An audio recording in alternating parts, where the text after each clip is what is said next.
Hi guys, once again welcome back to my YouTube channel Medicure Buddy. Once again I'm back with another session of rapid revision of gynecology in which we are going to discuss an extremely important topic today, and that is adenomyosis. What is adenomyosis? Basically ये एक condition होती है जब endometrium जो है, अभी हमने पिछले क्लास में पढ़ा था एंडोमेट्रियोसिस, जिसमें एंडोमेट्रियम एक्स्ट्रा यूट्राइन साइट्स पे जाकर ग्रो कर जा रहा था।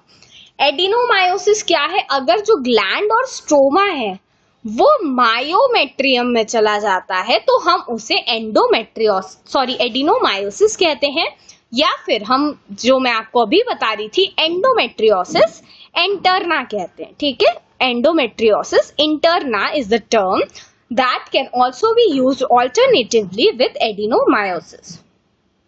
ठीक है, इसके लिए जो मोस्ट वाइडली एक्सेप्टेड थ्योरी है वो ये है कि जो एंडोमेट्रियम होता है ना, जैसे ये है यूट्रस, इसकी एंडोमेट्रियम की एक लेयर होगी, वो जब इन्वेड कर जाती है डाउनवर्ड्स तो वो फॉर्म कर देती है एडिनोमायोसिस का।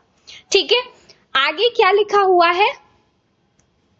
एज ग्रुप की अगर हम बात करें तो मैच्योर रिप्रोडक्टिव पेशेंट्स में ज्यादातर देखने को मिलता है और उसके से थोड़ा कम देखने को मिलता है 40 इयर्स एज की फीमेल्स में। ठीक है, इसकी पैरिटी क्या होती है? मल्टीपैरस फीमेल्स में ज्यादा देखने को मिलता है।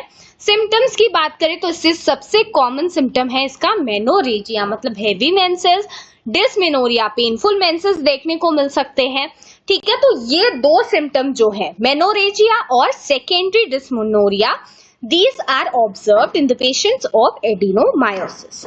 Now, एडिनोमायोसिस का आप जब पीवी करोगे किसी पेशेंट का पर वेजाइनल एग्जामिनेशन तो उसमें आपको यूट्रस जो है ना वो सिमेट्रिकली इनलार्ज दिखेगा। ठीक है, और ये जो सिमेट्रिकल इनलार्जमेंट होती है यूट्रस की, ये कभी भी not more than 10 to 12 weeks of pregnancy देखने को मिलती है। ठीक है, हमेशा ये 10 या 12 वीक्स ऑफ प्रेगनेंसी से कम, that is 14 centimetre in size से कम देखने को मिलेगा।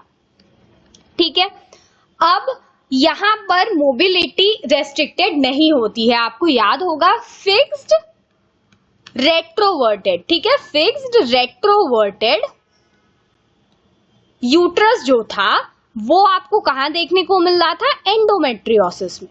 ठीक है, लेकिन यहां पर मोबिलिटी इज नॉट रेस्ट्रिक्टेड। ठीक, हैल्बेन साइन देखने को मिलता है जिसमें जो यूट्रस होता है वो टेंडर होता है और सॉफ्ट होता है pre menstrual bye manual examination में। ठीक है, इसमें कई बार सब एंडोमेट्रियल स्ट्रिएशंस भी देखने को मिलते हैं जिसको हम लोग वेंशियन ब्लाइंड अपीयरेंस भी कहते हैं। ठीक है, एमआरआई फाइंडिंग की अगर हम बात करें तो इसमें क्या होता है? जो जंक्शनल जोन होता है ना एंडोमेट्रियम का वो थिक हो जाता है 12 मिलीमीटर से ज्यादा। ठीक है, और यूट्रस जो हो जाता है वो डिफ्यूजली एनलार्ज्ड होता है ज्यादातर पोस्टीरियर पार्ट पे। ठीक है, अब हम बात करते हैं अगर इसकी डायग्नोसिस की, तो इसका इन्वेस्टिगेशन ऑफ चॉइस अल्ट्रासोनोग्राफी है या फिर ट्रांस वेजाइनल सोनोग्राफी है जिसमें आपको यूट्रस बल्की देखने को मिलेगा। सॉल्ट पेपर अपीयरेंस ऑब्जर्व हो जाता है कहां पर? मायोमेट्रियम में। ठीक है, salt pepper appearance is observed on myometrium, और ट्रांजिशनल जोन में आपको थिकनिंग देखने को मिलेगी 12 मिलीमीटर से ज्यादा। अभी हम लोग देख चुके हैं। यहाँ पर सबसे स्पेसिफिक साइन जैसे एंडोमेट्रियोसिस में एंडोमेट्रियोमा था या फिर चॉकलेट सिस्ट थी, वैसे ही यहाँ पर मायोमेट्रियल सिस्ट देखने को मिलती है। ये सबसे ज्यादा स्पेसिफिक साइन होती है। ठीक है, यूट्रस जो होता है वो डिफ्यूजली एनलार्ज्ड होता है एंड ज्यादातर पोस्टीरियरली एनलार्ज्ड देखने को मिलता है। HPE मतलब हिस्टोपैथोलॉजिकल आप जब एग्जामिनेशन करोगे ना तो आपको ग्लैंड्स जो हैं वो एनलार्ज्ड देखने को मिलते हैं। ठीक है, और मायोमेट्रियल सेल में हाइपरप्लेशिया और हाइपरट्रॉफी, ये दो टर्म्स आपको याद रखने हैं। तो मायोमेट्रियल सेल्स में आपको हाइपरप्लेशिया और हाइपरट्रॉफी देखने को मिलती है। So investigation of choice is transvaginal sonography and gold standard is histopathological examination.